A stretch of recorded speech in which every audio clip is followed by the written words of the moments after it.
मनोज जरांगे पाटील यांच्या उपोषणाच्या चौथ्या दिवशी त्यांची प्रकृती खालावली आहे। लोकसभा निवडणुकीत जरांगे फॅक्टरचा फार मोठा परिणाम बसल्यानंतरही राज्य सरकार गाफील असल्याचं दिसतंय। आता या प्रकरणात शरद पवारांनी मध्यस्थी करावी अशी मागणी सकल मराठा समाजाच्या वतीने करण्यात येते।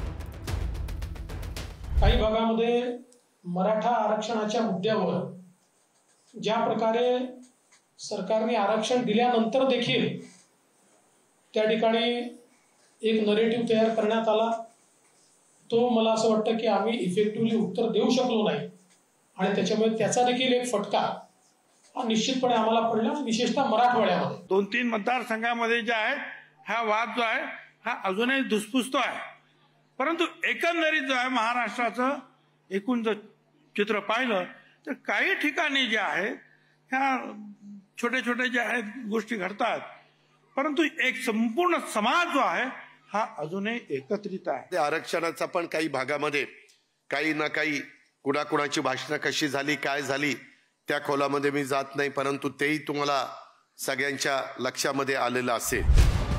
लोकसभा निवडणुकांच्या काळात जरांगे पाटील फॅक्टरचा मोठा फटका बसल्याचं महायुतीचे नेते जाहीरपणे सांगतायत। मात्र दुसरीकडे अंतरवाली सराटीत सगळे सोयरेच्या अध्यादेशासाठी उपोषणाला बसलेल्या जरांगे पाटील यांच्याकडे मात्र सरकारचं दुर्लक्ष होत असल्याचं दिसतंय। राज्य सरकारच्या पातळीवर महायुतीतल्या कोणत्याही पक्षाच्या नेत्याने अद्याप जरांगे पाटील यांची भेट घेतलेली नाही। कुणबी समाजाला सरसकट मराठा आरक्षण मिळावं या मागणीसाठी गेल्या काही महिन्यांपासून मनोज जरांगे पाटील यांचा लढा सुरू आहे। जरांगे पाटील यांच्या आंदोलनाने आणि उपोषणाने महाराष्ट्र ढवळून निघाल्याचं पाहायला मिळालं। फेब्रुवारीत विशेष अधिवेशनात मराठा समाजाला 10% आरक्षणाचा कायदा मंजूर केल्यानंतरही सगळे सोयऱ्याच्या अध्यादेशासाठी जरांगे पाटील आग्रही राहिले। उपोषणाच्या चौथ्या दिवशी आता जरांगे पाटील यांची प्रकृती खालावल्याचं दिसतंय। सरकार गोड बोलून काटा काढण्याच्या प्रयत्नात असल्याचं जरांगे पाटील यांचं म्हणणं आहे। बैठका घेऊन निर्णय काढू, दाटोमोठी लाडीगुडी लावित असते मराठ्याला, गोड बोलून काटा काढायचं काम करत असते। एका दिवसाचा अंदाज दिसतोय मग एकीकडून म्हणायचं आम्ही तातडीने मार्ग काढतो आणि इकडं कठोर आमरण उपोषण सुरू आहे। तातडीने मार्ग काढतो म्हणायचं, 5-5 दिवस होऊ द्यायचे।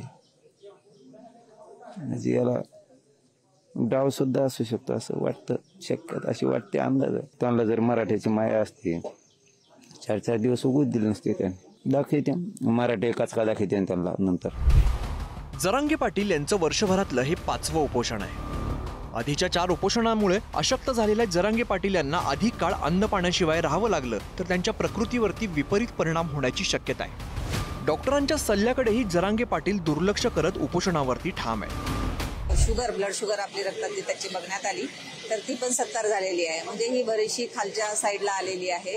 तर त्याच्यासाठी त्यांना उपचाराची अत्यंत आवश्यकता आहे। आम्ही वारंवार त्यांना विनंती करतोय, सगळे आमची डॉक्टरांची टीम आहे, फिजिशियन आहेत, एक्सपर्ट आहेत, सिव्हिल सर्जन साईडची त्यांच्याकडची पण टीम आलेली आहे आणि आमचे वैद्यकीय अधिकारी इथे 24 तास उपलब्ध आहेत। परंतु त्यांच्या विनंतीला त्यांनी आमच्या नकार दिलेला आहे तुर्तास तरी बघूयात प्रयत्न करून। राज्य सरकारच्या पातळीवर जरांगे पाटील यांच्याशी चर्चा करू असा सूर चौथ्या दिवशी आळवण्यात येतोय। जरांगेंच्या उपोषणाकडे दुर्लक्ष होत नसून 2 दिवसात योग्य मार्ग निघेल असं शिंदेच्या शिवसेनेकडून सांगण्यात येत आहे। तर जरांगेंच्या मागणीबाबत मुख्यमंत्री आणि उपमुख्यमंत्री निर्णय घेतील असं भाजपा नेते सांगतायत। शिंदे साहेबांनी तुम्हाला देण्याचा प्रयत्न केलेला आहे आणि त्यांनी तशी शपथ घेतलेली आहे, म्हणून मराठा समाजाने निश्चिंत राहावं आणि त्यांनाही सर्वांना माहिती फक्त ह्याचा निर्णय एकनाथ शिंदे साहेबच घेऊ शकतात। त्याला जे धाडस लागतं ते त्यांच्यात आहेत, त्यांच्या केसालाही धक्का लागणार नाही।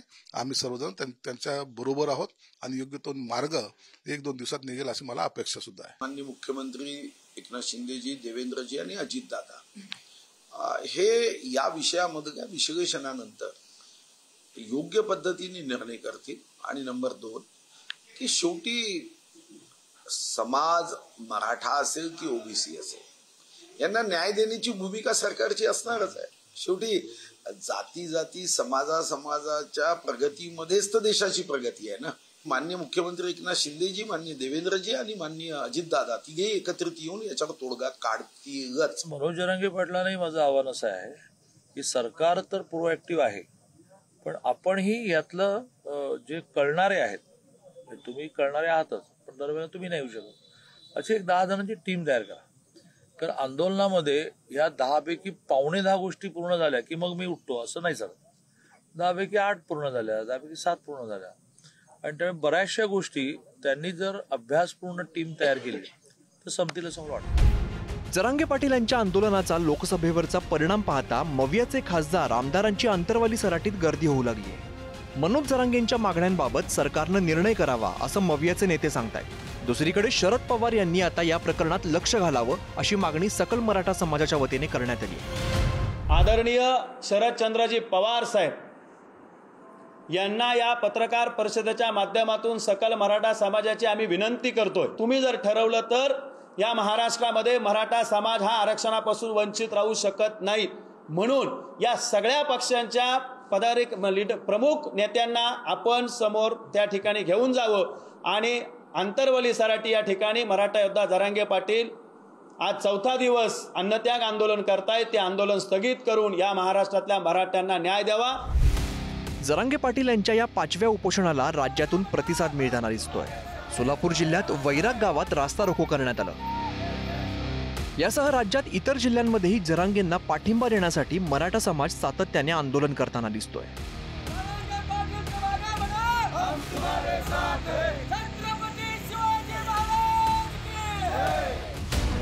जरांगेंचं हे 5वं उपोषण आहे. आतापर्यंत त्यांनी केलेल्या उपोषणात, आंदोलनात आणि सभांमध्ये त्यांना प्रचंड प्रतिसाद मिळताना दिसलाय. मराठा आरक्षण मिळाल्यानंतरही सगळे सोयरेच्या अध्यादेशाच्या मागणीवरती ते ठाम आहेत. लोकसभा निकालानंतर जरांगेंच्या या उपोषणावरती तोडगा कसा काढायचा याबाबत सरकारमध्ये संभ्रम आहे का असा प्रश्न विचारण्यात येतोय. पावसाळी अधिवेशनापूर्वी हा प्रश्न निकाली काढावा लागणार आहे. शरद पवारांसह मवियातील इतर पक्ष या मुद्द्यावरती आक्रमक होण्याची शक्यता आहे. विधानसभा निवडणुकातही लोकसभेप्रमाणेच जरांगे फॅक्टर महत्त्वाचा ठरेल. त्यापूर्वी सरकारला याबाबत तोडगा काढावा लागणार आहे.